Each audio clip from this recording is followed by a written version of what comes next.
அது தேவ பலனா இருக்கிறது. 17 கவனிங்கள்.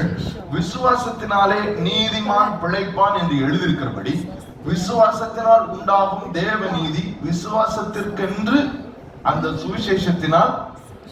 அப்போ இந்த சுவிசேஷத்தினால் ஒரு நீதி வெளிப்பட்டு இந்த சுவிசேஷம் உங்களை ரட்சிக்கும் பொழுதே நீங்கள் மாம்சத்திலே மரித்து ஆவியிலே பிழைத்திருக்கிறீர்கள்.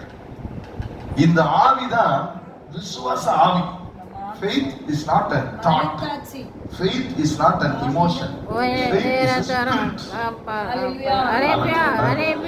ஆவி என்பது ஒரு எண்ணம் அல்ல. விசுவாசம் என்பது ஒரு எண்ணம் அல்ல. விசுவாசம் என்பது ஒரு உணர்ச்சி அல்ல.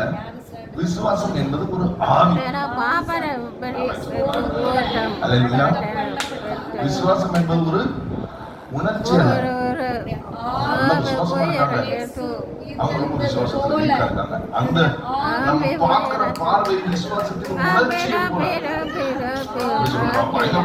இருக்காரு, அவர் ரொம்ப சாஃப்டா இருக்காரு, அது உணர்ச்சி பார்க்கறதுக்கு வெளியிருந்து தெரியுது. ஆனால் விசுவாசம் அப்படிப்பட்டதல்ல. It's not an emotion, it's not a thought, it is a spirit. அது ஒரு ஆவி.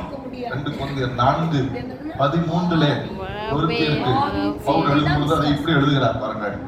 விசுவாசித்தேன் ஆகையால் பேசினேன். அப்ப பேசாதவங்க ஏன்